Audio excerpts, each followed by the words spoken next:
من الشيطان الرجيم. بسم الله الرحمن الرحيم. الحمد لله رب العالمين الرحمن الرحيم مالك يوم الدين. إياك نعبد وإياك نستعين. اهدنا الصراط المستقيم صراط الذين أنعمت عليهم غير المغضوب عليهم ولا الضالين.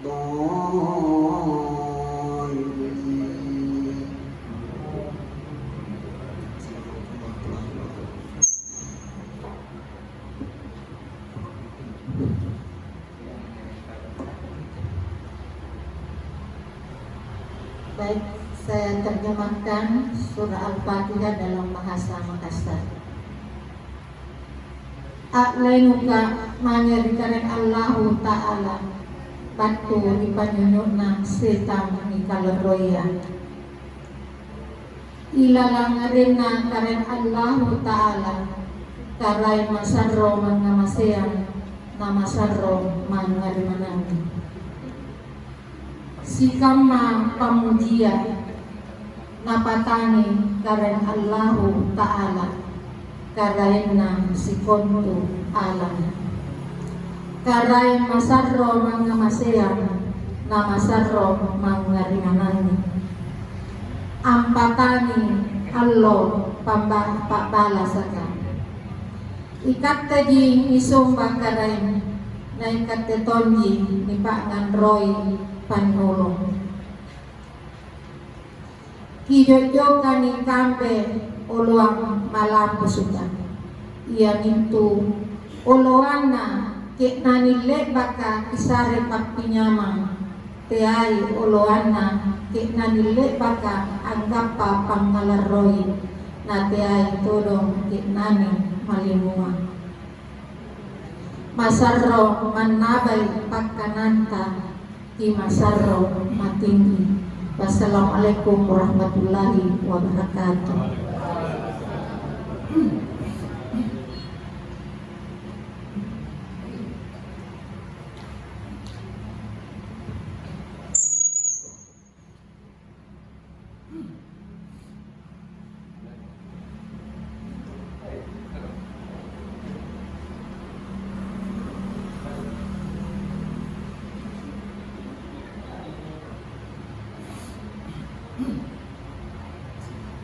Assalamualaikum warahmatullahi wabarakatuh.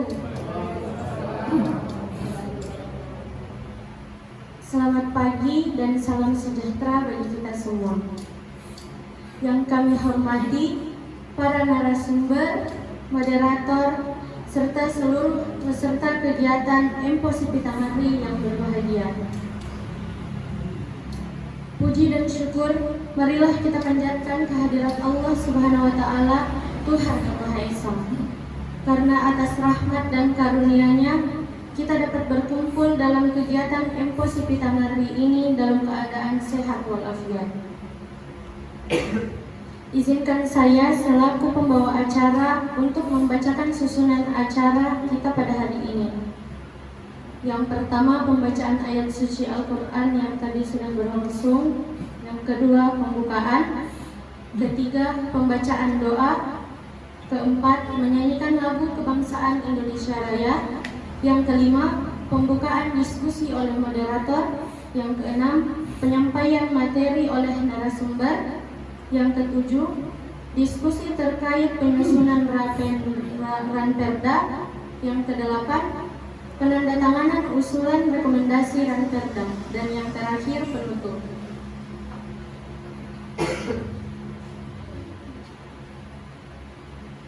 Memasuki agenda yang kedua yaitu pembukaan. Marilah kita buka kegiatan ini secara resmi dengan melafalkan basmalah bersama-sama. Selanjutnya, agar seluruh rangkaian kegiatan pada hari ini dapat berlangsung dengan baik dan mendapatkan keberkahan Allah Subhanahu wa taala, marilah kita sejenak menundukkan kepala untuk memanjatkan doa menurut agama dan kepercayaan kita masing-masing. Berdoa dulu.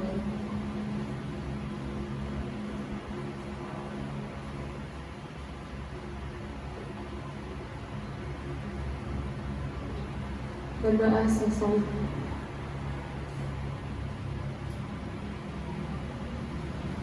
Hadirin yang kami hormati, acara selanjutnya adalah menyanyikan lagu kebangsaan Indonesia Raya. Kepada seluruh hadirin dimohon untuk berdiri.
Hadirin dipersilakan untuk duduk kembali.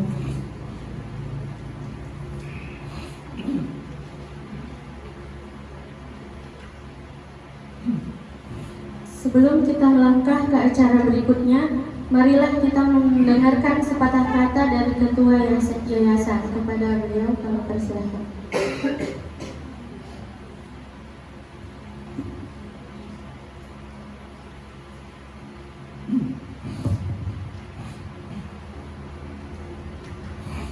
Bismillahirrahmanirrahim. Yang terhormat Ibunda Profesor Dr. Haji Atin Bunda selaku pembina Yayasan Panjaleri Institut ini. Yang saya hormati Profesor Dr. Haji Amaruddin Saleh, SHMH, Aminuddin Saleh, MH, SHMH. Yang saya hormati Haji Syamsu Salewangan Denggaja, ST MSI, dan yang saya hormati Bapak Rusdi Tompo SH, serta tamu undangan yang telah menyempatkan hadir di Yayasan Panjaleri Institut ini. Assalamualaikum warahmatullahi wabarakatuh.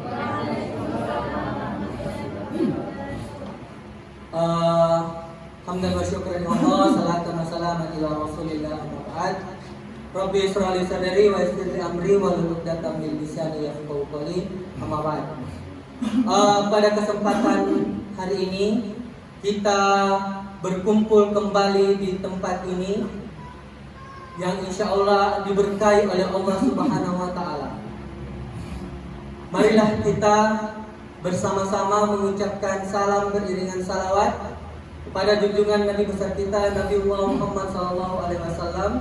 Allahumma sholli wa sallim wa barik alaihi. Dialah yang telah membawa kita dari zaman kegelapan menuju zaman terang benderang seperti sekarang ini. Pada pagi hari yang cerah ini, alhamdulillah kita didukung oleh cuaca sehingga kegiatan pembahasan terkait Ranperda insya Allah akan berjalan dengan lancar. Amin. Dan saya juga mengucapkan terima kasih kepada seluruh tamu undangan serta narasumber yang telah menyempatkan waktunya untuk bisa berkumpul bersama di tempat ini. Saya harap kami berharap semoga kegiatan ini bisa berjalan dengan baik. Amin. Saya tutup dengan ucapan wabillahi taufiq wal hidayah. Wassalamualaikum warahmatullahi wabarakatuh.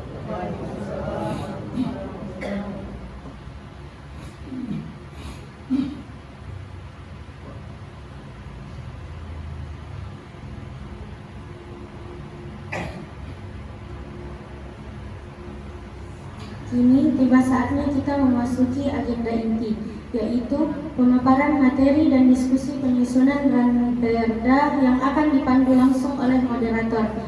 Kepada moderator dengan hormat kami persilahkan untuk memimpin jalannya diskusi.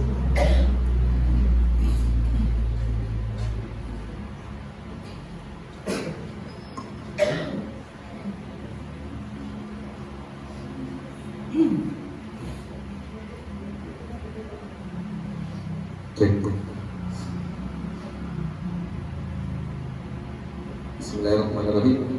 Assalamualaikum warahmatullahi wabarakatuh.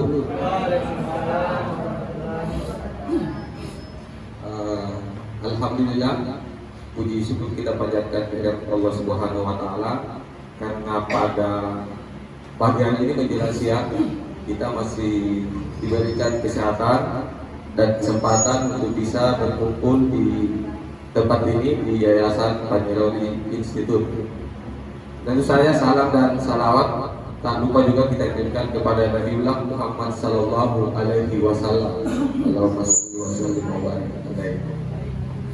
Beliaulah yang diutus di muka bumi ini sebagai tauladan kita dalam menjalani kegiatan kita hari-hari ini.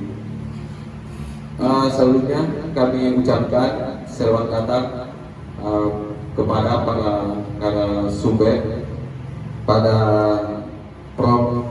Aminuddin Saleh SHMH, kemudian Ibunda Prof. Hajar Gembong Daeng MU, kemudian narasumber kita juga Pak Rusdin Tompo Bisa, yang Bapak ini luar biasa sekali membantu kami dalam hal mengembangkan Panjairobi Institute. Kemudian narasumber kami juga Pak Samsul Salwangat ST MSc, beserta para undangan tokoh masyarakat Babinsa yang sempat hadir pada siang hari ini.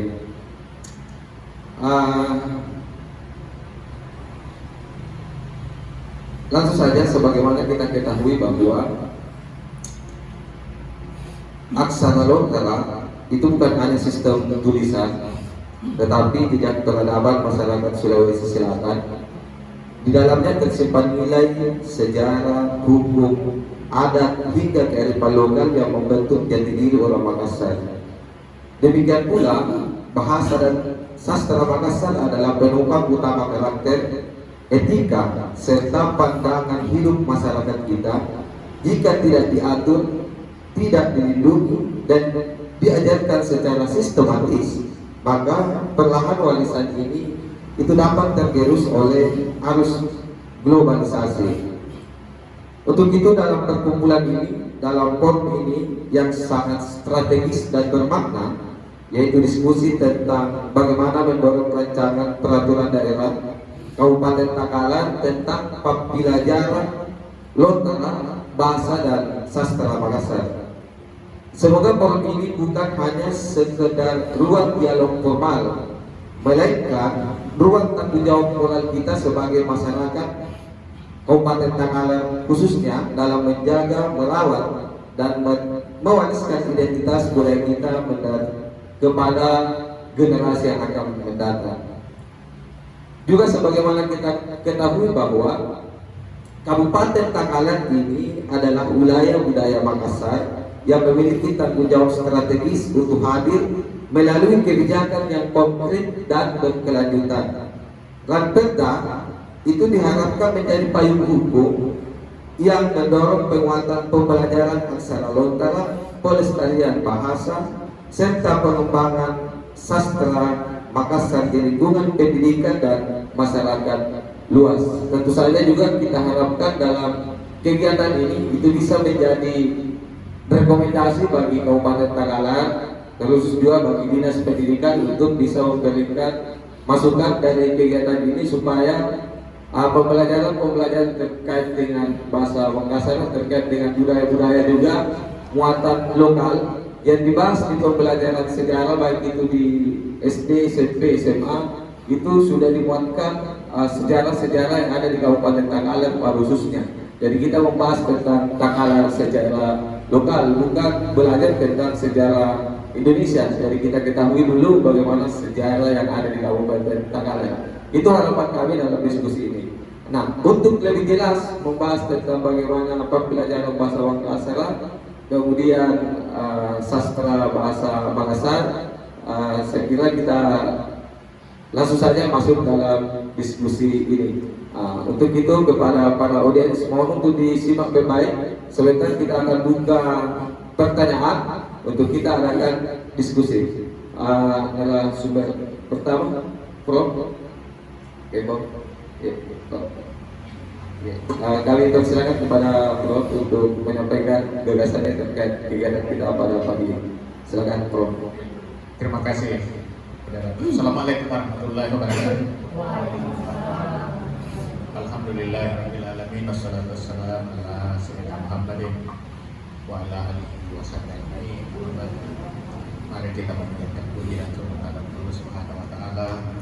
Oleh karena dengan rahmatnya Allah sehingga kita dapat berkumpul di tempat ini dalam keadaan sehat dan bahagia. Selawat atas junjungan Rasulullah sallallahu alaihi wasallam. Berbahagia sekali karena sudah lama saya mau ke tempat ini.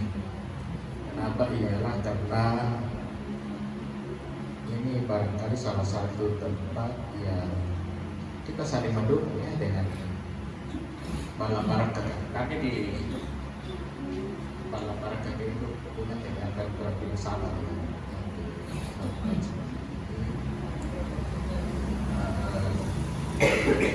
Saya disertai dengan pemilik Balaparakat dan Ibu Aminuddin.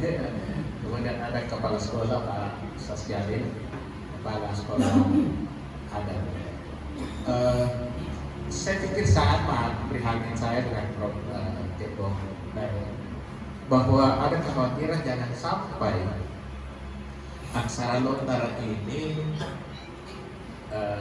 mati suri atau bisa juga punah di tempat kelahirannya. Takalar ini kan tempat kelahiran dari aksara lontara ini. Padahal ini satu kebanggaan buat kita orang Makassar.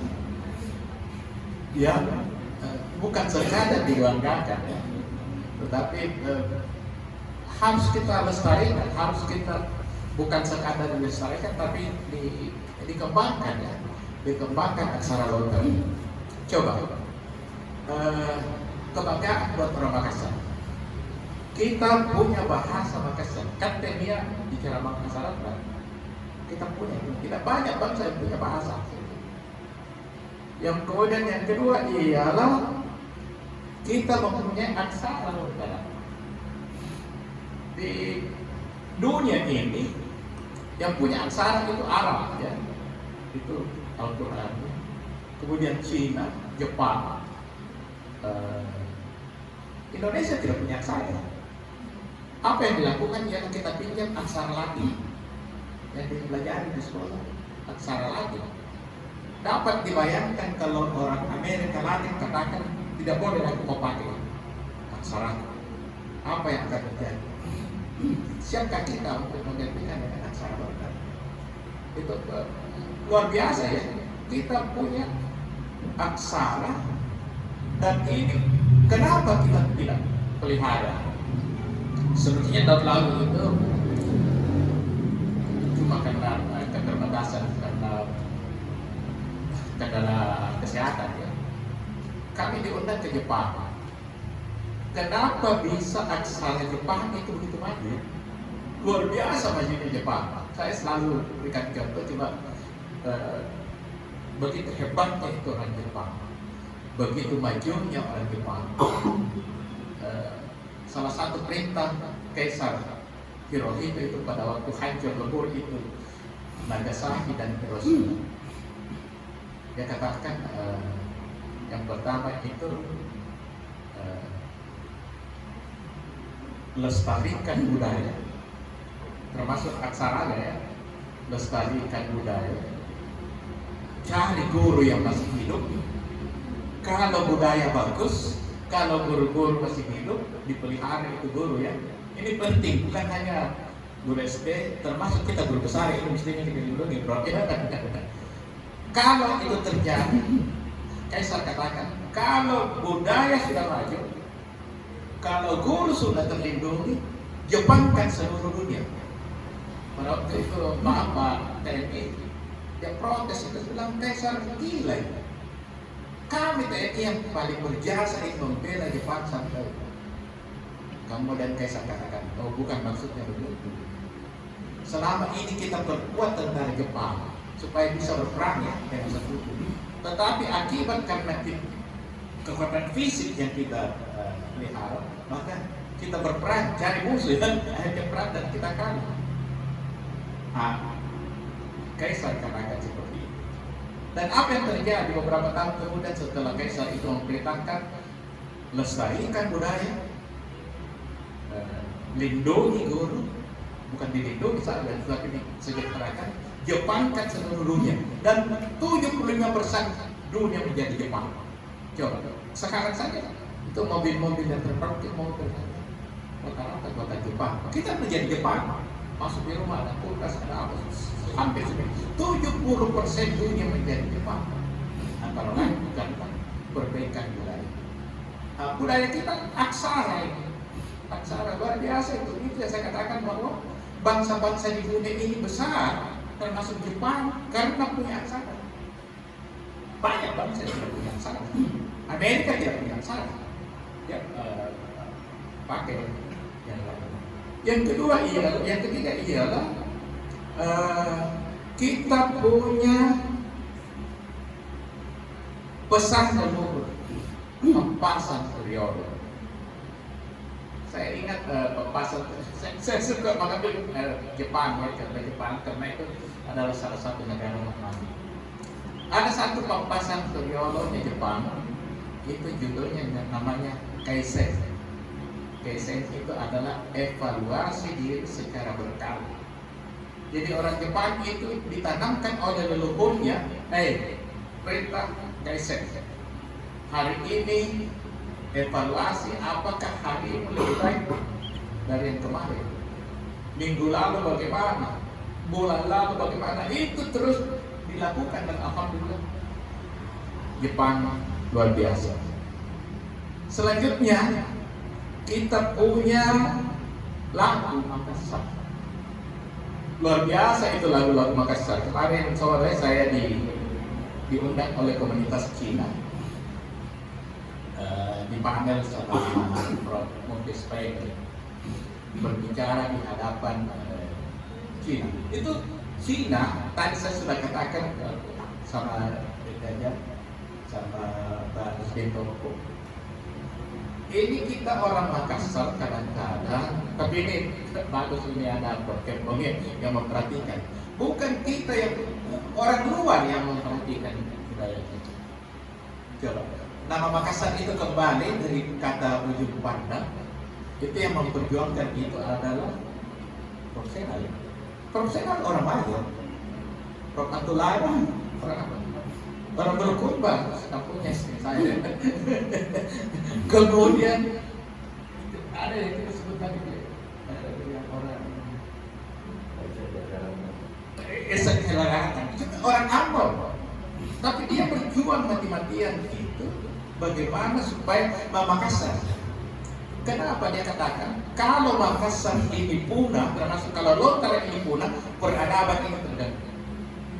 Peradaban terganggu luar biasa itu. Sehingga kemarin itu hari Sabtu lalu Pak Rusdito putus didadak untuk membantu acara itu dan luar biasa ya. Yang datang itu sebagai pemateri di balap-balap itu adalah Dr. Utok Amir, Dr. Amir. Itu sejarawan peneliti Indonesia Timur. Itu prihatin, dia bilang bangla sakitnya Makassar kapan datang dan Paduli kalau orang Luwu dia, orang Otu itu. Kemudian ada di samping Pak Rusdito ada Prof. Adi itu saya panggil dia Demangale karena dia yang menerjemahkan itu buku dari bahasa Prancis tentang patriotisme itu seorang jagoan dari Goa, saudaranya kakak desa itu namanya yang dulu Demangale itu diterjemahkan dari bahasa orang Prancis tulis itu. Kenapa? Iyalah karena keturunan dari Demangale itu ya itu dari Tulolo dan Roro itu ditarik oleh Louis ke-14 itu ke Prancis dan menjadi panglima perang di sana, disekolahkan setinggi-tingginya di sana, dan yang bisa masuk di sekolah itu adalah bangsawan-bangsawan Prancis. Coba itu yang memperhatikan budaya. Kenapa kita sendiri tidak ya? Makanya saya bersyukur itu sudah ada mitraku di bawah ini Makalah ini ada nih Prof. Kempo di Batur Mitra ini soalnya anak dari Kajang ini akan menjadi mitra strategis kita. Kalau Pak Rusdito ini kelahiran Ambon ya. Tapi perhatian berbiasa itulah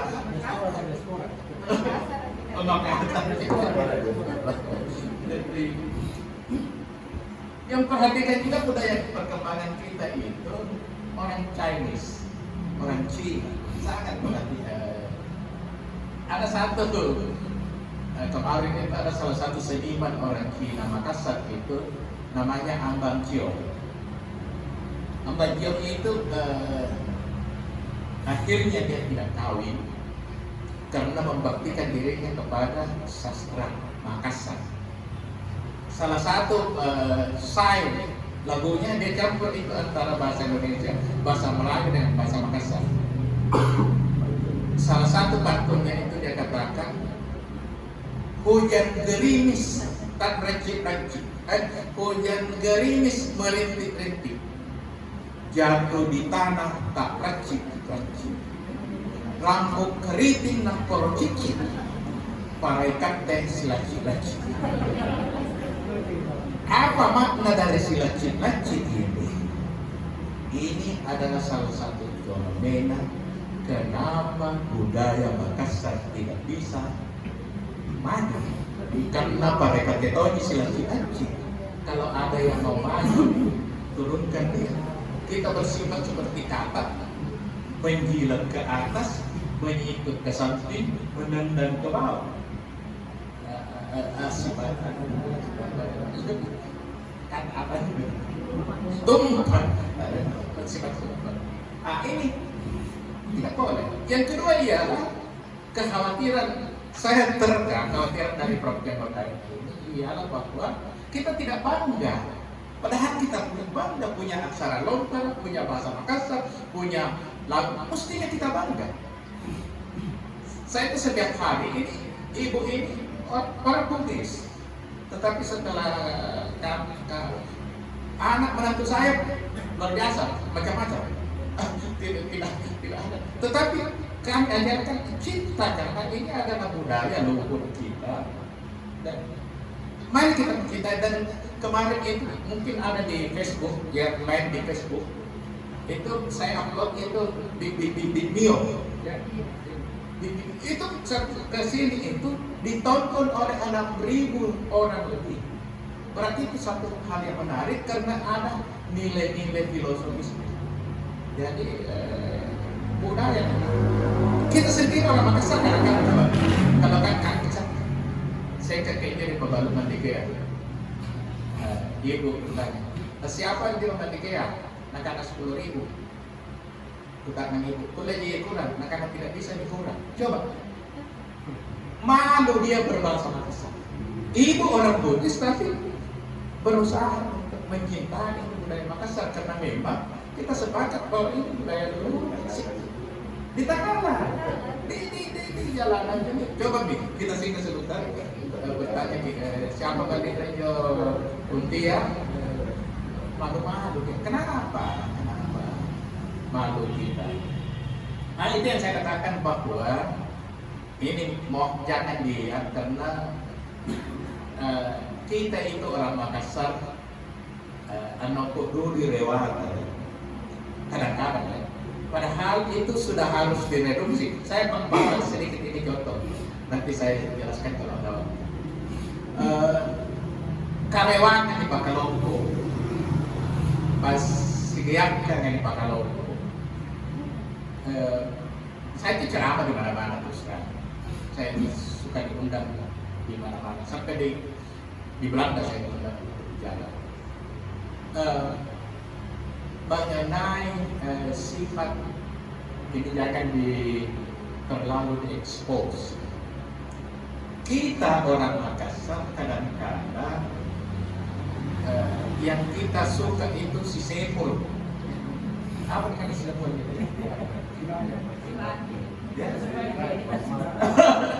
Si Sepul. Tenang kulle lompoangan tikoko na tikoko.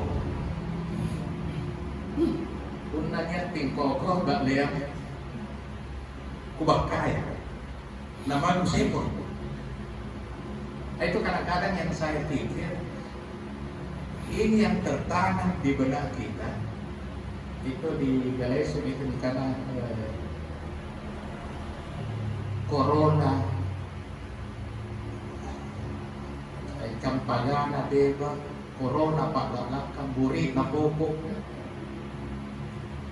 sifat suka si Sepul. Masa lampu nalaman lang ni buri na pupuk na para murahnya ini jangan diterjemahkan terlalu jauh. Itu mencurigakan kita. Padahal memang suka si Sepul. Saya bilang kepada teman-teman kalau saya suka mereka yang biasa hadir di Persatuan Raja-Raja Nusantara. Saya diundang oleh Mahkamah Konstitusi ceramah dan saya katakan ada dua warisan yang luar biasa buat kita, ialah warisan leluhur yang suka nama gotong royong. Kemudian ada satu warisan yang sangat gampang kita warisi, ialah warisan si Sepul. Tetena na kule dia di sini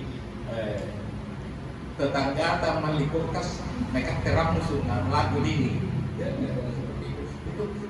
Itu yang menentukan, bukan kolaborasi ya, kolaborasi yang bagus. Makanya saya sekali lagi saya katakan bersyukur ini, tolong DKJ ini sudah mulai turun gunung lagi ya, alhamdulillah bersama-sama dengan kita. Jadi itu yang saya katakan budaya si Sepul. Jadi kenapa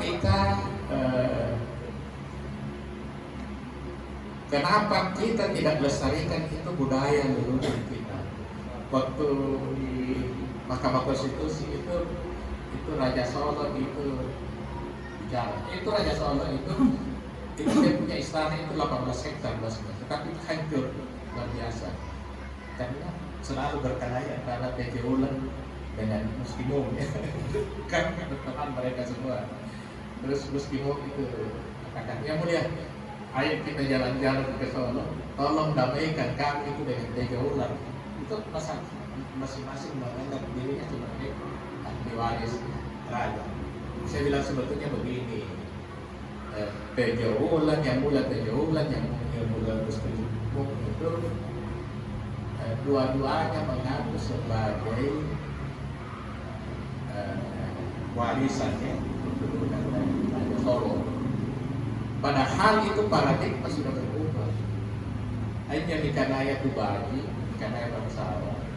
Tubaji pun bicara Makassar dia punna bahasa Indonesia bangsawan. Bangsawan itu ialah orang yang peduli kepada bangsanya. Bukan pengasih jenis kejadian karena bangsawan, karena bentuk yang hadir supaya melestarikan budaya kita, itu namanya bangsawan. Jadi tena itu betul-betul nak kena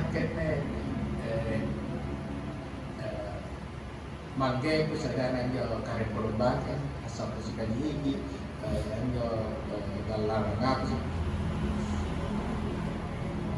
simpel. Yang benar ialah apa yang telah kita perbuat kepada bangsa. Tapi itu saya ini ada salah satu koleksi saya yang akan saya ini mengenai Sanadol. Di kalangan kita itu setiap acara perkawinan, setiap sunatan, setiap ritual apa, ini apa? Lasugi ya, lasugi. Lawasugi penabusi. Makassar juga lawasugi. Lawaknya berkalah ya. Biasa saya bertanya kepada pemilik acara itu, apa makna dari lasugi? Belum tahu, kecuali dia katakan katanya waktu nenek saya kawin ada barang. Waktu bapak saya dan ibu saya kawin ada. Nah saya tidak tahu itu apa maksudnya. Nah, itu di bilik pasti kan. Saya berusaha itu, terus terang saya dapat di Belanda itu. Karena itu orang Belanda datang melakukan penelitian, dia dapati seseorang itu memakai apa topi itu, jimat. Terus dia bertanya, kenapa itu anakku pakai itu? Saya masih dapat itu dijahit. Ini orang Belanda beli dengan harga yang mahal dan dia bawa pulang, dia buka baik-baiknya dan ternyata di dalamnya itu seperti ini. Kemudian dia teliti apa? Dia bilang anakku waktu najak dicari pak garing-garingan, pak malak-malakan, pak balik-balik. Jadi datang dia ke tempat orang pintar gitu kan, bertanya apa yang katakan lihat bapak dia bagaimana. Minta dimakan tidak sekadar dipakai tetapi ada maknanya. Dia maknanya. Dia jelaskanlah itu makna dari jimat. Jadi jimat itu hanya sebagai simbol, tetapi ini ada ilmu yang diberikan kepada orang tua. Itulah yang. Dan ini saya punya hak cipta, makanya waktu Pak Pemda Takaman itu minta itu apakah sulapan, saya boleh. Nah kemudian proses kejadian manusia itu seperti itu juga. Saya itu ini Profesor Senal, guru saya, dia katakan tidak separah itu kejadian manusia. Saya bilang, tolong dijelaskan bagaimana proses kejadian manusia. Dia bilang manusia itu jadi kalau ada hubungan yang sah antara ayah dan ibu. Dalam aksara Lontara, simbol dari ayah itu adalah huruf P. Itulah sebabnya kita panggil teta, paraenta, eta, ta. Kemudian simbol daripada ibu adalah ma, amma, mama. Nah, kemudian kalau terjadi antara kuna siopangi antara eta dan mama, ya terjadilah seperti ini. Dia memberikan apa itulah? Huruf apa nih? Sa. Ya begitu Pak Buntin tahu kan, saya terima, saya nikahkan kamu dengan anak saya bernama ini dengan mahar. Kutakan di saksian. Bagaimana saksi? Akhir itu apa? Perhubungan yang halal antara bapak dan mama itu sah. Cuma pemahaman kita kadang-kadang sampai di sini tidak terlalu jauh. Ini sah kalau di huruf saya kalau di explorer lebih jauh lagi. Sebenarnya itulah harkat dan martabat manusia. Huruf saya dikasih titik di atasnya menjadi sini.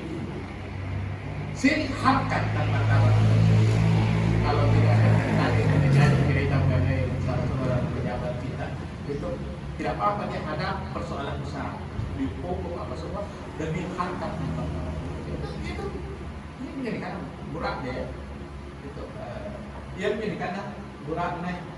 Apakah selama itu sah? Apakah selama itu? Nanti jadi perhubungan yang halal antara bapak dan mama. Jadi kalau sebetulnya itu namanya tahu. Tahu itu harus memiliki satu siri. Isi dari siri itu yang menjadikan sifat tahu, sifat tahu, sifat lain, sifat pancen. Kalau seorang manusia tidak punya huruf satu, maka kata profesional punna tena sirikno, maaf ini agak kasar ya, punna tena sirikno angin merasa berbombong, martabatnya itu lebih rendah. Wassalamualaikum warahmatullahi wabarakatuh.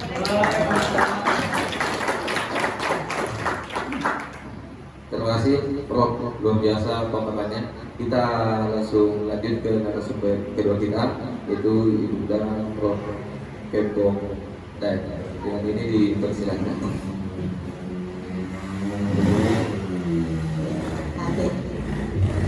Bismillahirrahmanirrahim. Assalamualaikum warahmatullahi wabarakatuh. Kuni pakalah berita Bapak Profesor Dr. Alimuddin Saleh SHMH. Beliau adalah panutan saya dan sekaligus sebagai motivator. Dan kami berdua diberi amanah oleh satu pena sebagai pembina. Ya. Yang saya hormati Ananda Samsusalewangan Bengkajang.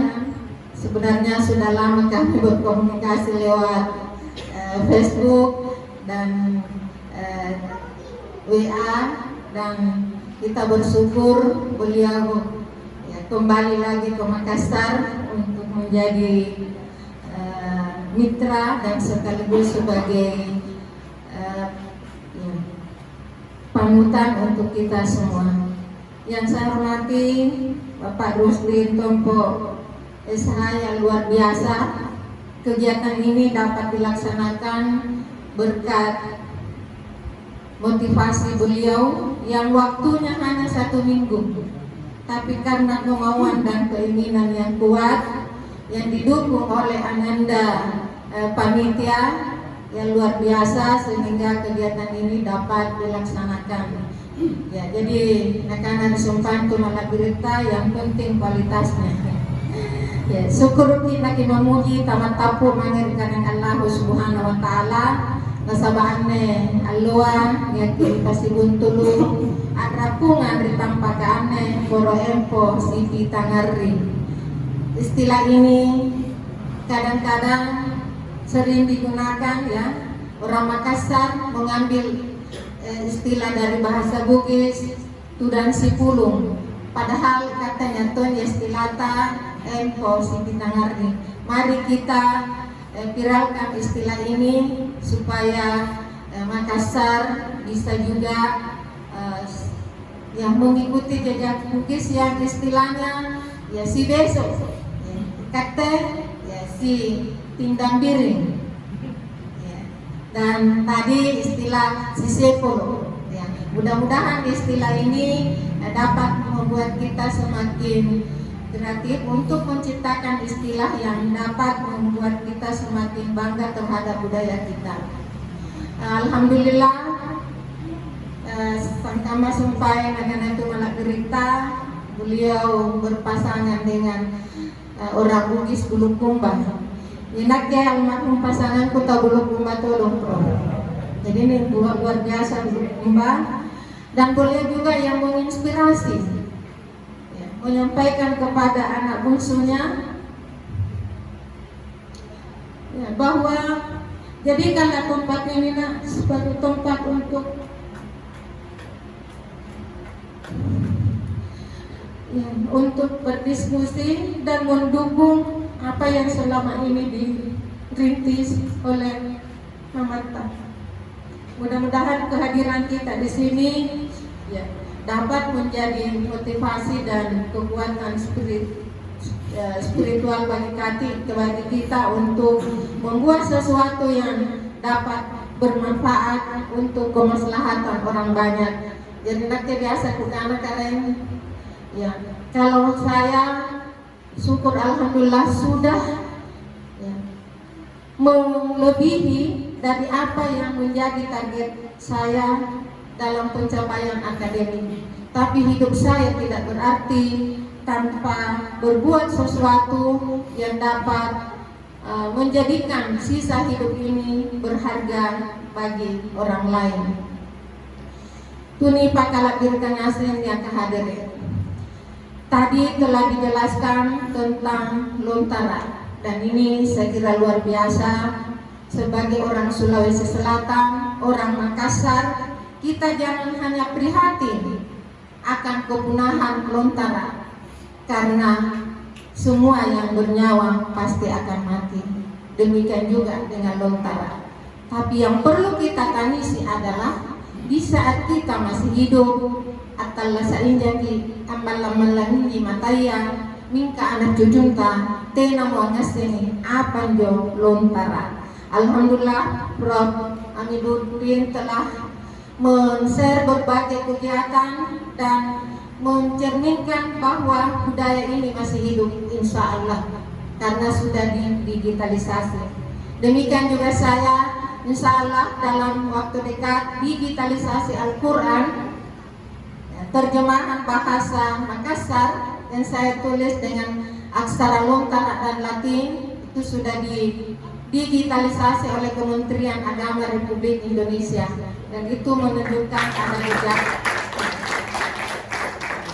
Apa pentingnya bagi orang yang hanya memikirkan tentang material, tentu tidak akan peduli, karena apalah gappa puna Lontara jadi pakalonko, Lontara jadi biasanya.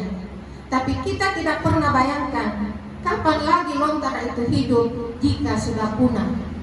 Jadi bukan kematian yang ditangisi, tapi marilah kita menangisi budaya kita dan memperjuangkan untuk dilestarikan sepanjang itu masih hidup. Nah, Lontara telah menunjukkan jati diri manusia Makassar. Angapa pernah nyukir anani besok batu ramananya. Jika kita memahami filosofi ini menunjukkan bahwa hidup ini harus selangkah demi selangkah. Janganlah memulai irate dulu kita karena biasa diamat pun. Karena itulah buktinya tangga-tangga kehidupan. Harus diawali perjuangan dari bawah ke atas. Kemudian mengapa tebal tipis? Kadang bayang lebar kapal, karena tidak ada manusia di dunia ini yang selamanya hidup dalam keadaan senang. Silih berganti antara bahagia dan sedih. Karena itu filosofinya luar biasa, seperti apa yang disampaikan oleh Prof. Aminuddin, dan kita jaga budaya ini supaya dapat menjadi pelajaran bagi anak cucu kita. Yang kedua, kepedulian. Mana poin Poso at Yokio sigar tumala berita kalau pemerintah tidak mempunyai kepedulian sangka maton di kapang jadi aleo ka minyak aleo ka dene ya.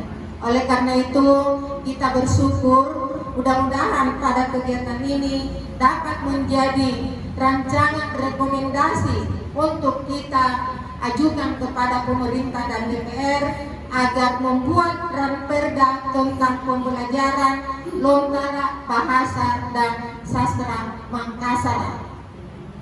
Karena tanpa ini maka yakinlah budaya kita semakin hari semakin tergerus oleh perkembangan teknologi yang semakin mengglobal. Budaya Makassar semakin hari semakin tergerus. Sebagai contoh pada hari jadi Kabupaten Takalar yang ditampilkan adalah angklung. Ya, angklung. Dan ini angklung sudah merambah ke sekolah sementara alat musik tradisional Makassar ini mungkin sudah kurang menjadi perhatian bagi guru dan siswa kita saat ini. Oleh karena itu angklung boleh masuk, tetapi musik dan lagu daerah tetap diperkenalkan dan dikembangkan supaya anak muda, anak generasi Z yang akan datang ini semakin juga mengenal dan mencintai sastranya. Saya teringat bahwa dosen saya yang orang Amerika mengatakan, ini juga motivasi Prof. Nah karena tolong untuk bukan yang apa Bu. Nah karena bahasa Makassar itu bahasa tersulit di dunia. Mengapa kau sia-siakan? Ya. Punah hanya digunakan sebagai alat komunikasi. Kalau kita lahir dalam keluarga Makassar dan masih menggunakan bahasa Makassar sebagai bahasa ibu, mungkin tidak jangan kalah dulu. Tapi bahasa Makassar juga mempunyai ilmu yang luar biasa. Karena itu perlu diajarkan. Nah, inilah yang terjadi sehingga guru bahasa Makassar perlu diperhatikan. Di Takalar belum pernah ada pengangkatan guru bahasa Makassar. Ini saya kira perlu menjadi usulan. Alumni kami dari Takalar itu paling banyak peminat untuk bahasa Makassar. Nah, tetapi alumni kurang mendapat perhatian. Karena itu guru bahasa Makassar kadang hanya dipandang sebelah mata. Nah, tadi Prof mengatakan bahwa jika budaya ini maju maka perbaikilah gurunya.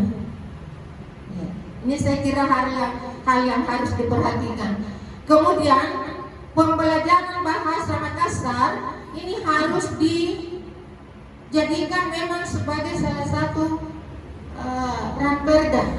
Karena setiap ada perubahan kurikulum maka yang dirugikan adalah pelajaran bahasa Makassar. Ya. Nah karena gabung saja dengan seni budaya. Padahal tidak semua guru seni budaya paham bahasa Makassar. Tapi saya yakin kalau alumni kami dari pendidikan bahasa Makassar disuruh mengajarkan seni budaya pasti bisa. Ya ini mohon diperhatikan. Pasti bisa, karena kami bukan hanya mencetak calon guru yang paham bahasa dan sastra, tetapi juga inklusif dengan budayanya. Dan luar biasa Prof alumni pendidikan bahasa Makassar. Ya kami bangga karena orang yang masuk di program studi ini memang manusia pilihan, panggilan hati nurani. Bayangkan waktu pertama-tama kadang menangis. Mengapa mengeruh? Ya. Kadang tetangga saya mengatakan untuk apa kau masuk bahasa Makassar? Mana teh lalu pelajar dari perguruan tinggi saja kau bicara Makassar. Ya, ini saya kira perlu dihargai anak muda kita yang ingin mengabdikan dirinya untuk menjadi calon guru dan pembina bahasa Makassar ke depan. Ya. Untuk itu perlu mungkin ya bagaimana beasiswa untuk anak-anak yang memang sebagai peduli terhadap bahasa Makassar. Yang ketiga, ini kenyataan menunjukkan bahwa literasi tentang bahasa Makassar sudah mulai menurun. Sebagai contoh, ya ini kalau ada anak-anak belajar di sini, Bro, disuruh mencari nama-nama bunda, nama-nama lingkungan yang ada, aku tanah di Totoana, ya itu namun anising. Ya, jadi ini harus kita lihat bagaimana perkembangan sastra bahasa saat ini. Ya. Kemudian saya sendiri tidak pernah malu kuna bicara Makassar. Jadi betul sekali disumpah kuna di kota ketahuan lagi bicara Makassar na koalisi bahasa Indonesia. Jadi biasa nak kelar di masuaku kuna bicara Makassar ke koalisi bicara Makassar. Tenang kata bicara Makassar na buat koalisi bahasa Indonesia. Ya, bagaimana Pak Babinsa? Ya, jadi ini kenyataan bahwa kita sendiri yang merasa tidak bangga lagi terhadap bahasa daerah kita. Ya. Dan ini mungkin suatu saat ya kita adakan MPOSI kita ngari dengan ya bagaimana berbahasa Makassar, berdiskusi dengan baik dan benar supaya mencerminkan. Dan ini rencana Pro kita jadikan di sini sebagai Pak Rasana Makassar ya atau Lontara ya. Ini insya Allah alumni kami luar biasa mendukung dan mahasiswa yang insya Allah siap untuk menjadi relawan di tempat ini agar tempat ini menjadi wadah untuk menjalin komunikasi yang baik antar komunitas dan tokoh masyarakat demi pelestarian bahasa, sastra dan budaya kita. Kemudian tantangan yang dihadapi saat ini. Yang pertama, kurangnya minat generasi muda terhadap Lontara, bahasa, sastra dan budaya Makassar. Nah, kulle kapan? Kulle mami mireken 5 tahun kuliah bicara Makassar, pidato ya, dan seterusnya ya. Yang kedua, keterbatasan sumber daya. Ini selalu dikeluhkan sumber daya guru. Ya. Akhirnya banyak alasan bagi sekolah menghilangkan bahasa daerah dengan alasan tidak ada guru.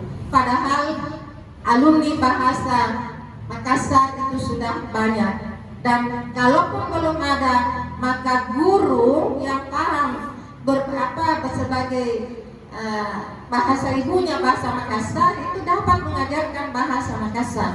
Ya. Kemudian pengaruh globalisasi, ya, karena ya ketinggalan zaman lagi guna bahasa Makassar. Ini kita sadari saat ini ya, bahwa kalau hanya bahasa Makassar ditahu untuk apa beda. Dan saya selalu bangga bahwa andaikan saya tidak fokus ke bahasa Makassar, mungkin kenapa jadi profesor.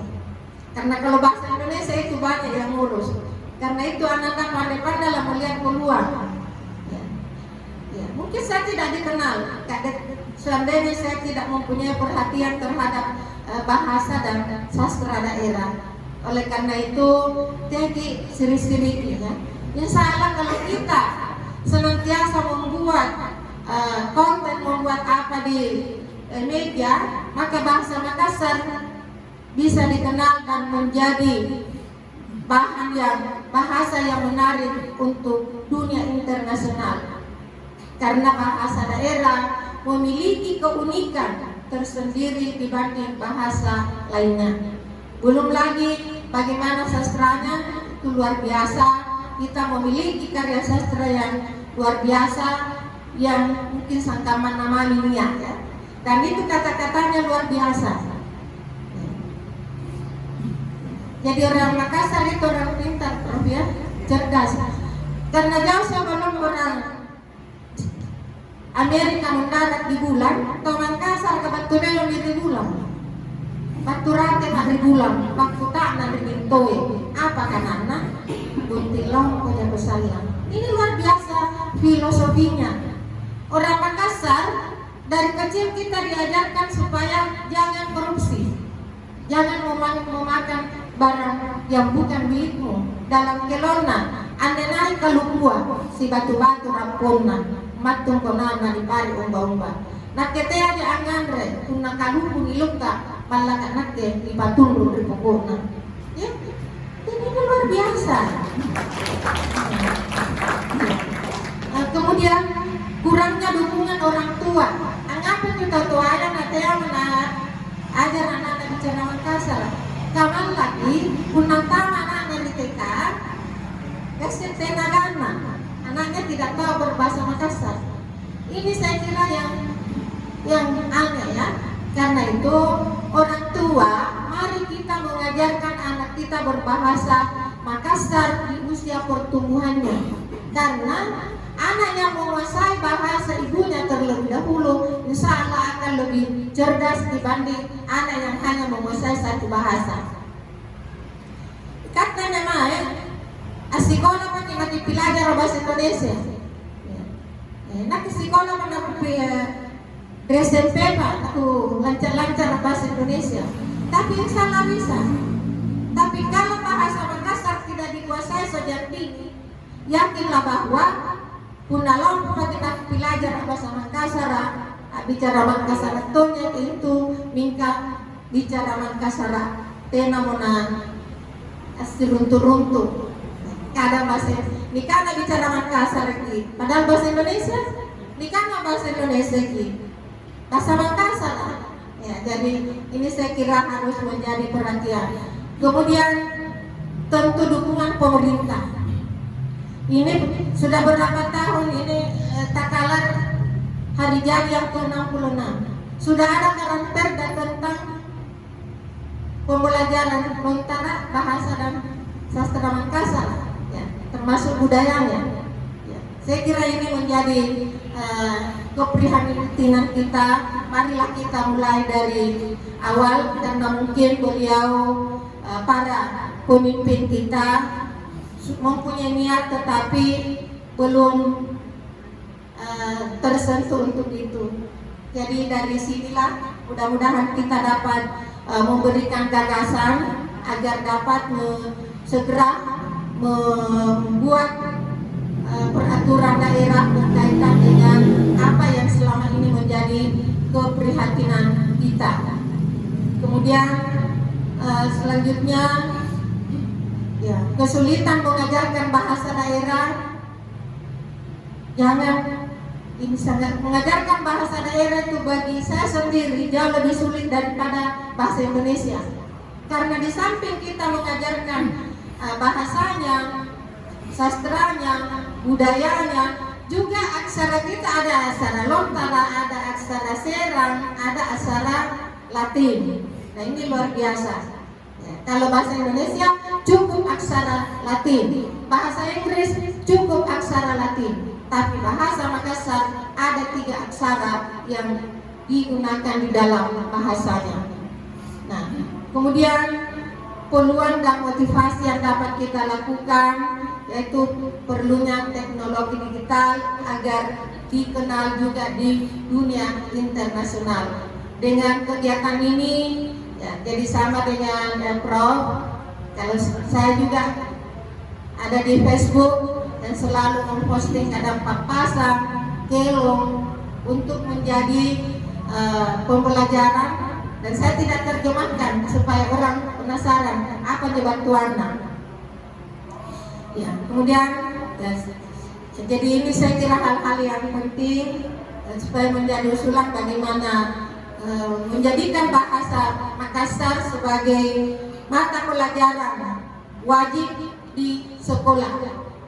Guru yang mengajarkan adalah guru yang profesional, alumni lulusan bahasa daerah.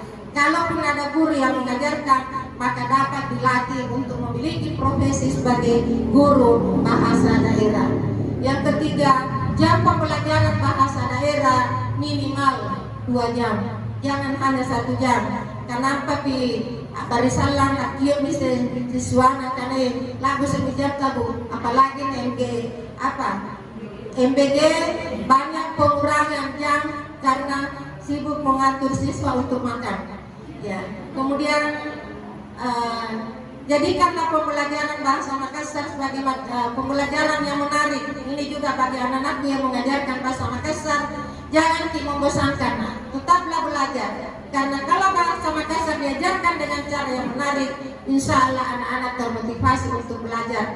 Dan guru bahasa daerah jangan disuka mengancam. Katanya lagi mengancam anak-anak belajar. Tapi dekatilah dengan pendekatan humanis dan pendekatan yang memotivasi anak untuk senantiasa belajar. Oleh karena itu, gunakanlah metode pembelajaran yang inovatif, mendidik dan bermakna agar siswa dapat belajar dengan baik. Dan saya juga mengembangkan metode Sipakatau.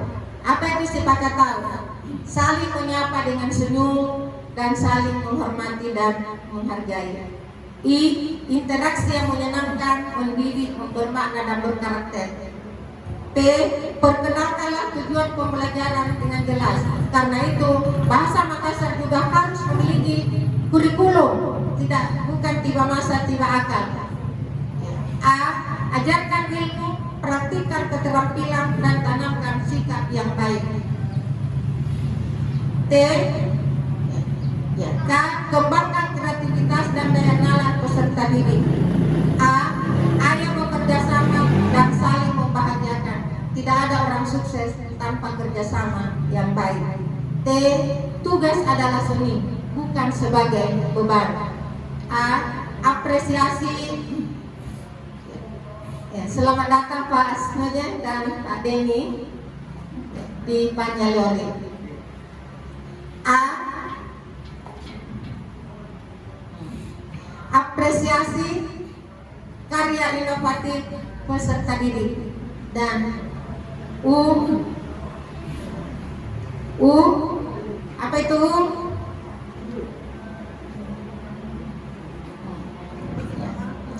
Apa itu? Utamakan kejujuran dalam penilaian proses dan hasil untuk mencapai prestasi gemilang. Billahi taufiq wal hidayah. Wassalamualaikum warahmatullahi wabarakatuh. Terima kasih Bro, kayaknya kita masih ada waktu dulu ini sebelum azan mungkin kita lanjut dulu. Baik, selanjutnya kita persilakan dan sumber ketiga.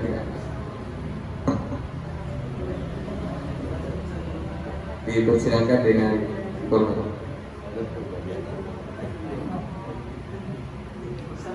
Baik, terima kasih. Assalamualaikum warahmatullahi wabarakatuh. Ini sebenarnya masuk mengenai apilangeri pelajaran. Karena bayangkan ada dua profesor dan ansarki muatan jadi enaknya bagi aku karena kita saya muda ini. Ini ada mami di GP mami tuh. Karena kebetulan disiplin bilik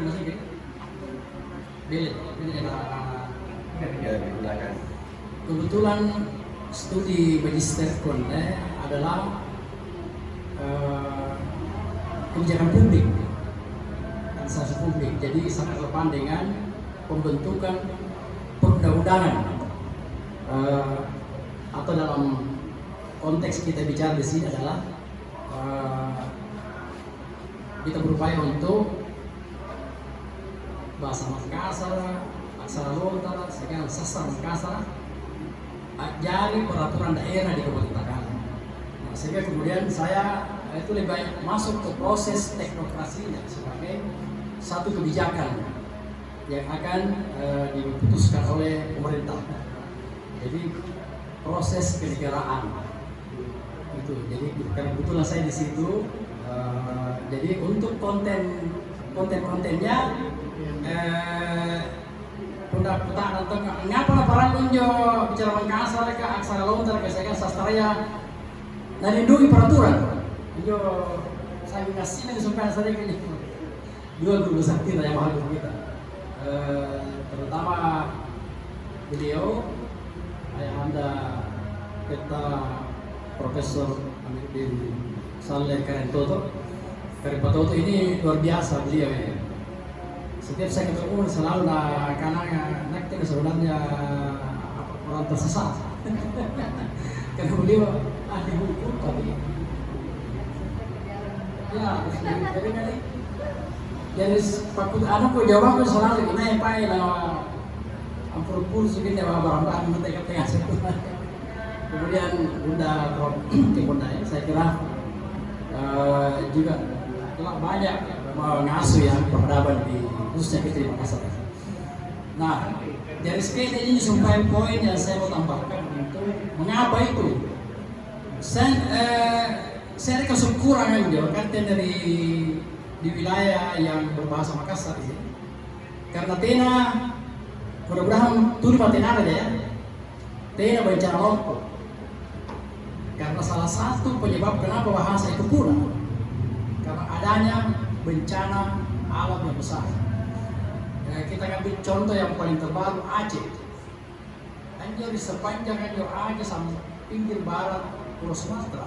Siapa yang jadi penutur bahasa lokal atau bahasa daerah? Adanya.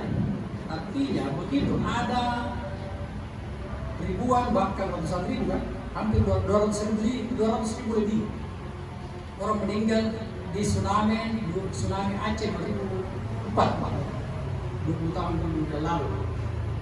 Artinya ada 200 ribu lebih penutur bahasa daerah setempat yang hilang. Itulah salah satu yang mempercepat kenapa bahasa daerah itu punah. Kemudian kita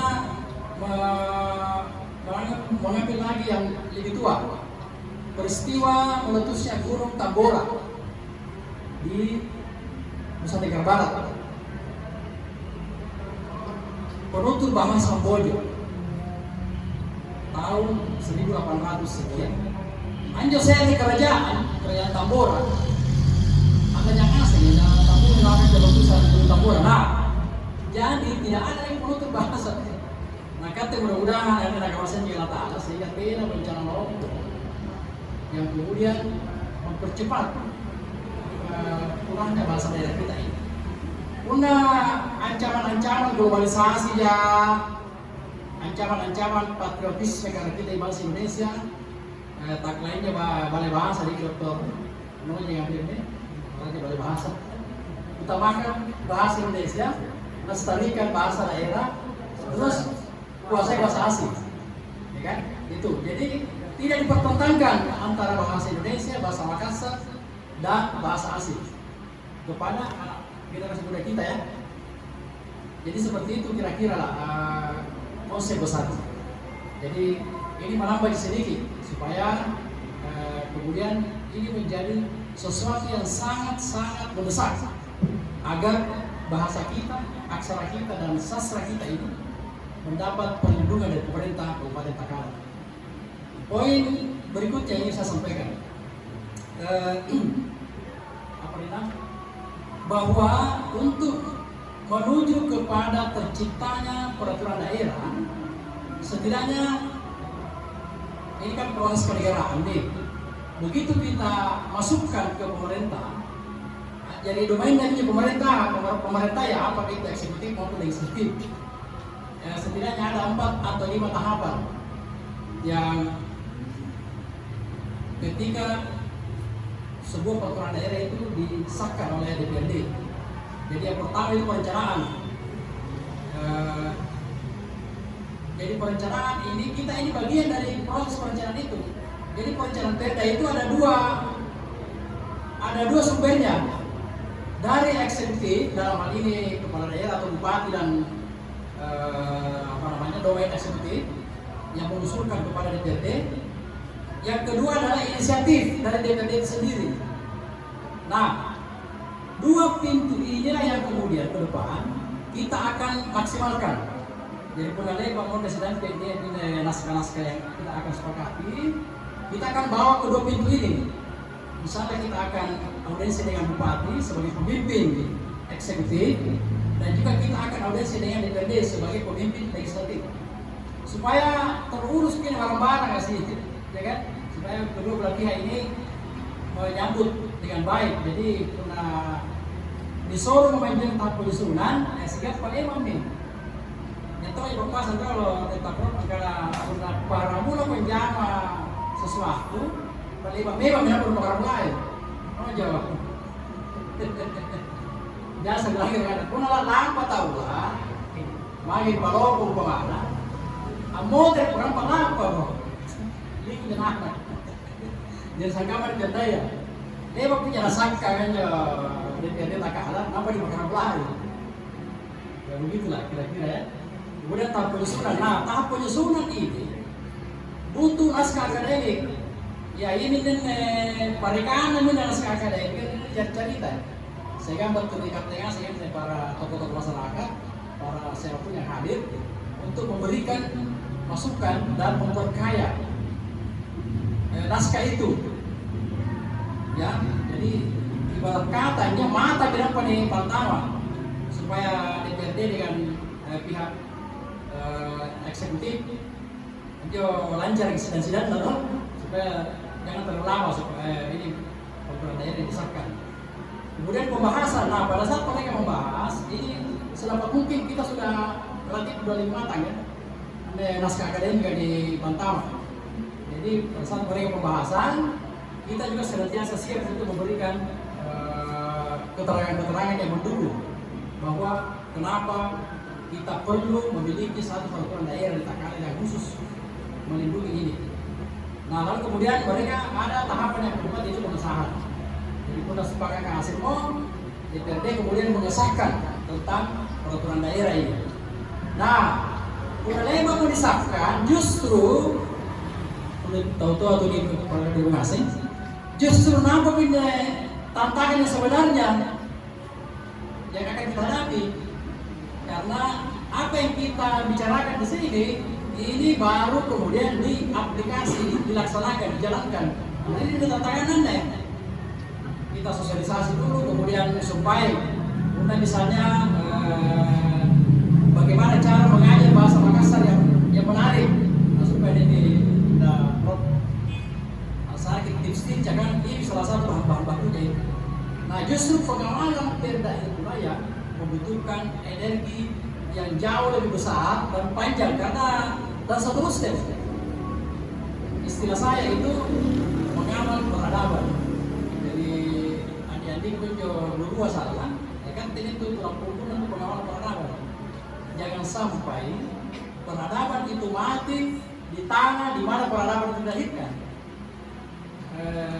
Agak kasar sedikit. Kata-kata ini saya katakan di Goa depan para kepala dinas.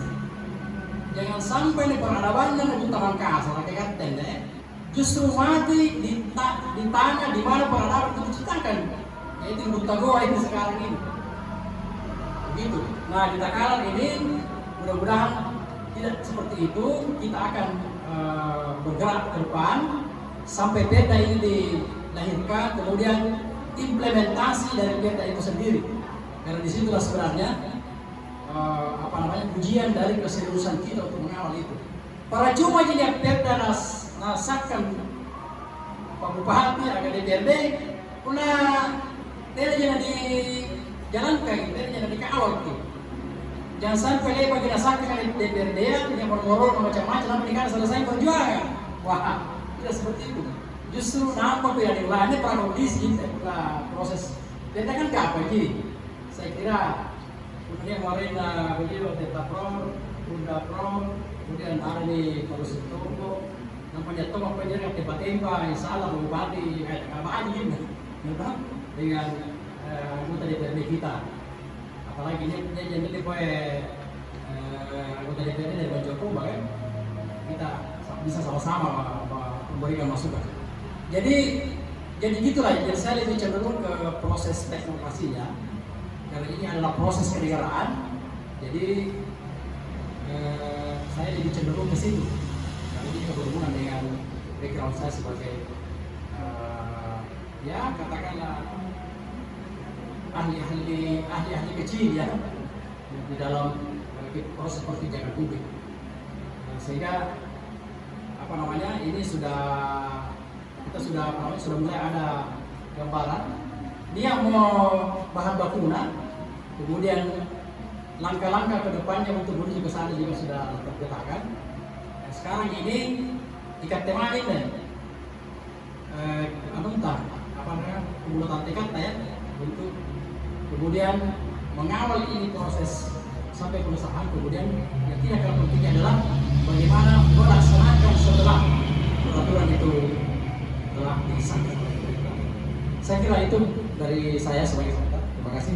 Assalamualaikum warahmatullahi wabarakatuh.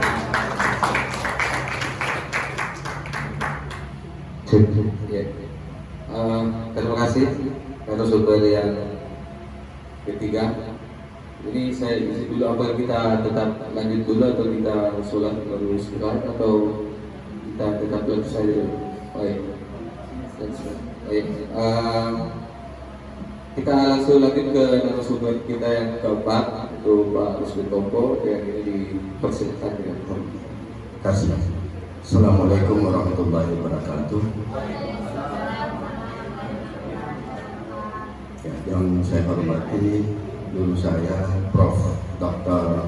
Aminuddin Saleh, dia dosen saya di Fakultas Hukum Unhas. Ya. Saya tidak pernah membayangkan bahwa saya juga akan memasuki wilayah budaya sebagai sarjana hukum. Beliau saja yang maha guru profesor merasa tersesat, apalagi saya murid. Ya, kira-kira begitu. Tapi alhamdulillah dengan sedikit ilmu yang beliau berikan bisa kita berusaha berkontribusi di dalam masyarakat gitu. Saya hormati Prof. Gembong Lain, mungkin agak merepotkan ketika sebelum hari jadi Takala itu saya sebenarnya iseng-iseng saja menyampaikan apa yang perlu dilakukan Panjaluri Institute dalam rangka hari jadi gitu. Idealnya sih memang di tanggal 10 ya atau dekat-dekat itu, tapi karena dalam rangka saya kira tidak soal, dan esensinya adalah kita mau memberikan sesuatu kado yang memang sangat mendasar yang menjadi problem kita gitu ya, bukan cuma di Tagala tapi juga wilayah-wilayah yang berbasis bahasa Makassar gitu ya. Maaf saya tidak fasih berbahasa Makassar, saya berusaha untuk berbahasa Makassar tapi takutnya jule. Saya masih tadi sudah digambarkan oleh Pak Samu Salwan, ini juga sahabat saya, beliau di plan, dan saya masuk Takala untuk kegiatan dengan anak-anak binaan plan itu tahun 99 ya. Dewan Anak, tapi waktu itu belum ada Dewan Anak, masih sosialisasi tentang konvensi anak gitu, dan kemudian Dewan Anak. Dan saya membina beberapa anak-anak di Batang, Santrobone, Takala Lama, Pak Dingin, Banyuwangi. Itu wilayah-wilayah yang saya jelajahi waktu itu ya, jalan kaki, Pematang, dan anak-anak SD, baik di sekolahnya maupun di desanya begitu. Menjadi tanggung jawab saya juga kenapa kemudian saya bersemangat, karena pertama sebagai orang yang berdarah Makassar, saya tidak fasih berbahasa Makassar, apalagi lontar ya, itu jangan. Tapi dengan segala macam keterbatasan itu banyak sekali inovasi saya itu berbahasa Makassar, seperti yang tadi misalnya Sepakat Tahu itu ya, Sepakat Tahu. Saya juga di Makassar itu saya membantu beberapa sekolah membuat inovasi, nama inovasinya berbahasa Makassar. Kalau saya salah, saya bisa tanya ke Dr. Asis Nodeng atau ke Dr. Sumarlin Rengko atau teman-teman yang memang tahu tentang itu ya, supaya tidak salah. Begitupun juga misalnya desain-desain yang berkaitan dengan penggunaan logo. Ada teman saya juga yang saya minta tolong, saya bilang minta tolong desain logonya menggunakan aksara lontar. Jadi saya boleh dibilang semacam orang yang fasilitator atau memediasi berbagai pihak supaya aksara ini atau bahasa kita ini juga tetap bangkit. Saya sendiri ya tidak fasih tapi berusaha gitu ya. Nah, Kemudian tanggung jawab moral saya juga adalah karena saya menjadi bagian dari legal drafter orang atau tim yang menyusun peraturan daerah Provinsi Sulawesi Selatan terkait dengan literasi aksara lontara, bahasa dan sastra daerah begitu ya. Jadi kerja tim. Saya sengaja memang menggunakan baju ini. Ini baju Festival Aksara Lontara tahun 2021 yang kedua, di mana saya jadi moderatornya dan saya ikut di dalam perancangannya. Kalau dia sudah ada di level provinsi, terus bagaimana dia ke daerah? Tadi di luar saya sempat bicara dengan Prof. Aminuddin Saleh dan Pak Samsul Salewaran. Saya bilang bisa jadi atau kalau memungkinkan kita ini menjadi semacam tim yang bergerak supaya menyelaraskan ya perda-perda yang di daerah-daerah yang berbasis bahasa Makassar gitu. Karena problem kita juga, saya kira Prof. Aminuddin Saleh sangat tahu itu, bahwa produk hukum kita itu kan bukan hanya harus ada harmonisasi dari atas sampai ke bawah, tapi juga sinkronisasi dengan peraturan daerah sejenis begitu.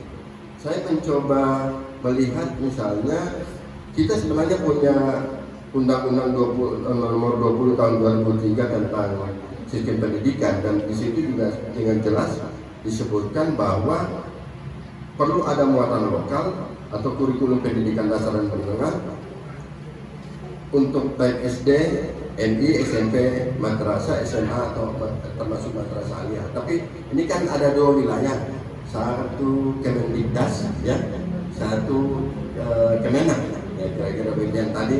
Misalnya dalam konteks Prof. Kempo, apa yang menjadi inovasinya ya, produknya itu kemudian masuk melalui wilayah Kemenak karena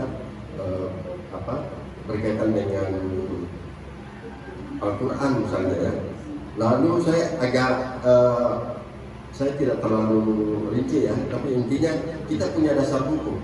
Karena kalau misalnya kita bicara perda itu kan dia mesti harus memiliki 3 kajian. Ada kajian filosofis, saya kira tadi sudah dibahas secara mendalam oleh 2 guru besar, Prof. Aminuddin Saleh dan Prof. Kempo. Juga ada kajian sosiologis, ya, bagaimana dalam prakteknya bahasa, sastra, aksara sendiri itu terhadap karena yang memang tidak digunakan, baik untuk pembelajaran secara efektif, baik untuk kegiatan aktivitas sehari-hari maupun komunikasi gitu ya. Saya kira saya juga tidak terlalu yakin bahwa di kantor-kantor pemerintahan itu juga ada pembudayaan atau pembiasaan bahasa Makassar di Tagalar misalnya ya. Saya tidak terlalu yakin begitu ya. Lalu kemudian kajian yuridis ya, gitu. Kalau kajian yuridisnya tadi saya bilang ada pada level nasional itu ada undang-undang Sisdiknas, kemudian ada undang-undang tentang pemajuan kebudayaan di mana 10 objek pemajuan kebudayaan itu menyangkut tradisi lisan, manuskrip, adat istiadat, ritus, pengetahuan tradisional, teknologi tradisional, seni, bahasa, permainan rakyat dan olahraga tradisional. Saya kira dalam konteks kita baik aksara, bahasa dan sastra ini juga ada di dalam 10 objek pemajuan kebudayaan ini. Permainan rakyat kita kan juga ada bahasa Makassar gitu, ada istilah dalam bahasa Makassar dan lain-lain ya. Lalu kemudian ada 4 pilar pemajuan kebudayaan, yaitu pelindungan, pengembangan, pemanfaatan dan pembinaan. Dan sebenarnya ini kalau yang tadi Pak Samsul Salewaran mengatakan bahwa beliau fokus pada kebijakan publik itu dan di dalam di situ ada tata naskah ya, maka sebenarnya di dalam tata naskah itulah 4 pilar itu yang mesti kita elaborasi atau kita implementasikan gitu ya. Nah, pada level provinsi kita juga punya cantolan hukum bisa dijadikan sebagai dasar. Ada Perda Nomor 2 Tahun 2016 tentang penyelenggaraan pendidikan, kemudian Perda Nomor 3 Tahun 2020 tentang pelestarian dan pemajuan kebudayaan. Lalu yang tadi saya bilang di mana saya terlibat di dalam tim legal drafternya, Perda nomor 5 tahun 2023 tentang literasi aksara lontara bahasa dan sastra daerah begitu. Apa saja yang perlu kita tindak lanjuti? Saya menginventarisasi beberapa pasal yang perlu diturunkan. Katakanlah kalau misalnya itu nanti kita bikin di dalam perda pembelajaran aksara lontara bahasa dan sastra, ya, Makassar. Kenapa dia tidak menggunakan istilah literasi? Kalau dia menggunakan istilah literasi, maka nomenklatur itu akan jatuh di dinas perpustakaan.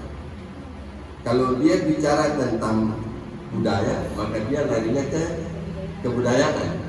Maka kita masuk ke pembelajaran, pendidikan, ya. Kenapa dia tidak, dia dalam bahasa saya, dalam bayangan saya bahwa kenapa ranperdanya yang kita akan gagas atau kita akan usulkan itu bukan pendidikan aksara lontara, supaya langsung saya bahwa yang kita mau usulkan ini adalah bahasa Makassar, aksara Makassar, ya, sastra Makassar. Maka karena di saya, ya harus sudah memang sejak awal menggunakan istilah bahasa lokal, bahasa Makassar kita. Kenapa tidak muatan lokal? Bisa kemana-mana itu kalau dia bola liar itu kalau misalnya perda tentang muatan lokal, karena dalam prakteknya di beberapa tempat muatan lokal itu juga diisi dengan bahasa Inggris. Kenapa? Ya karena tadi itu yang disampaikan Prof. Kempong, ya, tidak ada SDM gurunya sehingga diisilah dengan berbagai macam dengan judul, karena biasanya itu perdebatan-perdebatan awal berdasarkan pengalaman saya itu sebelum kita bahas di bawahnya berdebat dulu tentang judul, ya, judul itulah di dalam ranperda atau di dalam naskah akademiknya yang nanti kita akan elaborasi, ya. Gagasan filosofis dan sosiologisnya saya kira sudah banyak. Tadi bahkan di bayangan saya pengantar dari moderator pun saya bilang, wah ini sudah pengantar untuk rekomendasi, ya, tinggal diperkuat dengan kajian budaya dan akademik dari dua pakar dan guru besar kita. Jadi yang berkaitan dengan pemajuan itu misalnya kewajiban pemerintah kabupaten ini secara umum, ya, mengkoordinasikan pelaksanaan pemajuan literasi aksara lontara antar perangkat daerah atau unit kerja, instansi, lembaga, ormas, kelompok masyarakat serta komunitas yang terkait dengan aksara Makassar. Kemudian berkaitan dengan pelindungan, melakukan pelindungan terhadap aksara lontara melalui inventarisasi, pencatatan, pendokumentasian, pemutakhiran data terkait literasi aksara lontara bahasa dan sastra Makassar. Lalu kemudian masih menyangkut pelindungan, memfasilitasi setiap orang yang melakukan pencatatan dan pendokumentasian. Justru kalau misalnya ada perda, ya, maka ini menjadi apa yang disebut di dalam hukum itu sosiologi, tool of social engineering, ya, hukum sebagai alat rekayasa. Jadi dia merekayasa kebijakan supaya berpihak. Apa keberpihakannya yang tadi disampaikan oleh Pak Samsul Kaliwangan, bahwa berpihak dari sisi membuat kebijakan, membuat program, lalu mengalokasikan anggaran. Lalu kemudian yang berikut adalah melakukan pemutakhiran data literasi aksara lontara bahasa sastra dan bahasa dan sastra Makassar secara berkala dan berkelanjutan. Itu ideal di dalam naskahnya. Soal bagaimana pelaksanaannya, ya tentu nanti kita lihat. Saya juga punya pengalaman di Makassar itu terlibat dalam kegiatan sosialisasi program legislasi daerah. Ada istilahnya itu, ya. Jadi kita menjadi mitra dari teman-teman anggota dewan, mereka turun di konstituennya, dan kemudian kita ikut memberikan kegiatan sosialisasi. Aspek yang berkaitan dengan pemeliharaan, melakukan pemeliharaan aksara lontara bahasa dan sastra Makassar, kemudian mendorong, memberikan dan mengkapasitasi warga agar terlibat, lalu kemudian pemeliharaan sebagai upaya mencegah kepunyaan aksara lontara bahasa dan sastra. Ya. Lalu yang berikut juga berkaitan dengan pemeliharaan, itu adalah pemeliharaan yang dilakukan dengan cara satu menjaga nilai filosofinya yang luhur yang tadi saya kira seperti yang sudah didigitalisasi, saya kira ini perlu diperbanyak. Boleh dicek sebenarnya sudah ada Google Translate, ya Google Translate yang bahasa Makassar. Jadi Google ini baru saya kira belum terlalu lama mendigitalisasi bahasa, ada kalau tidak salah ada 11 bahasa daerah yang sudah bisa kita cari dalam Google Translate-nya. Tapi coba kita tes apakah bahasa Makassar yang ditampilkan di dalam Google Translate itu benar atau tidak. Saya mengecek 1-2 kata, ternyata tidak sebagaimana cara dek saja. Saya kira banyak sekali salah tulis. Maaf, gua itu menulis gua cara dek ya, ada programnya itu gua cara dek, padahal mungkin cara dek, ya gitu ya. Itu Pak Dokter di beliau melihat saya ya. Jadi itu bisa dites begitu. Jadi kalau misalnya kita tidak ikut mewarnai media, ya, maka yang muncul adalah yang salah. Saya mau kasih contoh. Saya membaca tulisan tentang Karanggalesung misalnya setelah pulang dari diskusi di Balak-Barakaka, Prof. Di sini dia tulis Karanggalesung suku Bugis. Ya dia tidak salah, barangkali karena sumbernya yang dia kutip adalah Google. Ya kira-kira ya soal kesengajaan dan lain-lain. Tapi saya mau kasih contoh bahwa pentingnya kita mewarnai platform digital apa saja. Saya dengan keterbatasan yang tadi saya bilang, saya rutin menulis itu dalam rangka ikut mewarnai, ya, ikut mewarnai supaya tidak terlanjur salah. Lalu kemudian menyangkut pemeliharaan itu menjaga nilai filosofisnya, menggunakan dalam pembelajaran sebagai kurikulum muatan lokal. Jadi undang-undang pemajuan kebudayaan itu dia tidak hanya sekedar bicara melestarikan, lalu kemudian dijadikan pusaka, tapi dijadikan sebagai pustaka. Katanya kalau dijadikan pusaka dijaga, ya, dijaga tidak boleh dibuka. Apa kalau misalnya mau dibuka diumbai dan lain-lain. Tapi kalau dijadikan semacam pustaka, maka di situ ada kajian, ada penelitian, ada pengembangan dan lain-lain. Ya.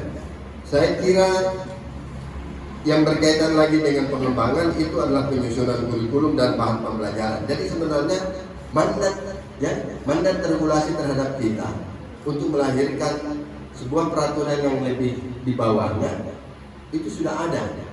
Tinggal bagaimana kita mengeksekusinya gitu ya. Lalu masih ada lagi berkaitan dengan pemanfaatan, pembinaan dan lain-lain.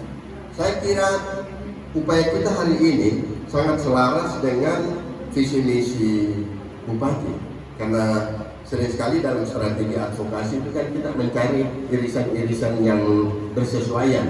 Kita tidak lagi melihat perbedaan atau persoalan, tapi di mana kita bisa berkontribusi untuk memperkuat visi misi ini. Kalau saya lihat visi misi bupati yang pertama bahkan mengembangkan sumber daya manusia yang unggul melalui literasi inovasi itu ada berkaitan dengan topik yang kita bicarakan hari ini, bahwa sumber daya manusia unggul yang dimaksud oleh bupati itu adalah yang berkarakter, dan berkarakter itu adalah berkarakter Makassar atau berkarakter budaya Makassar gitu ya.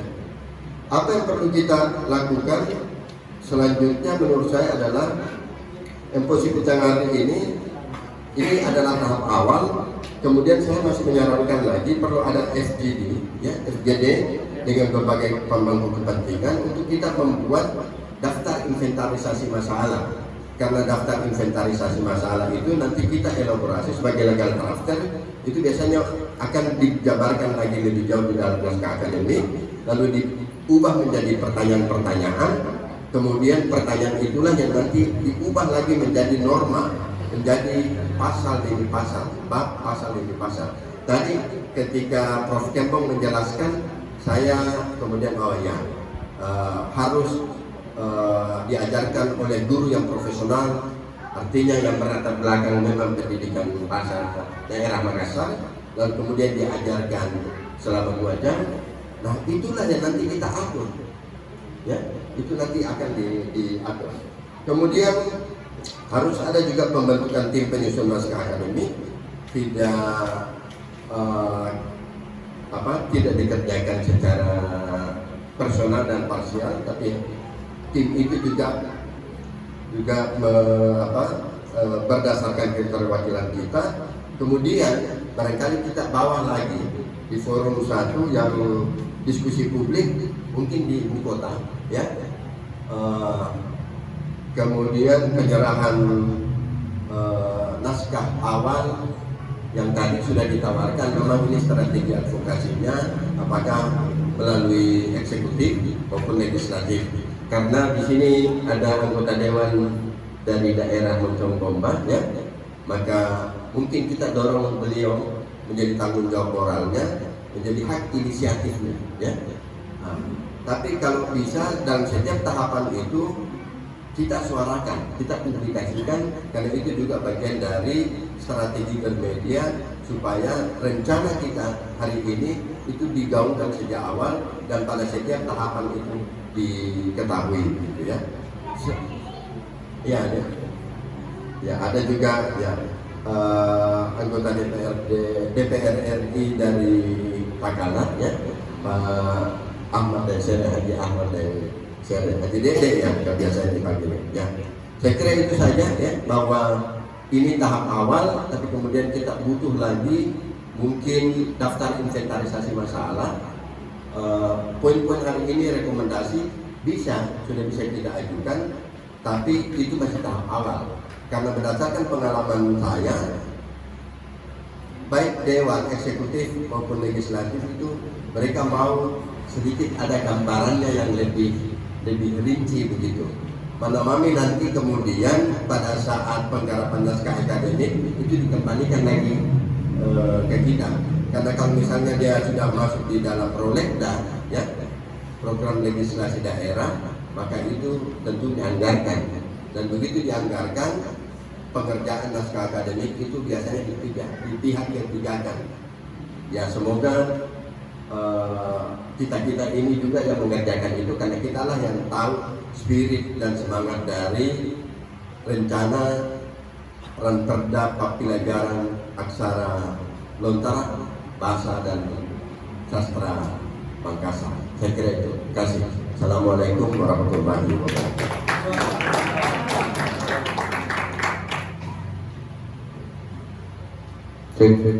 Waalaikumsalam warahmatullahi wabarakatuh. Terima kasih.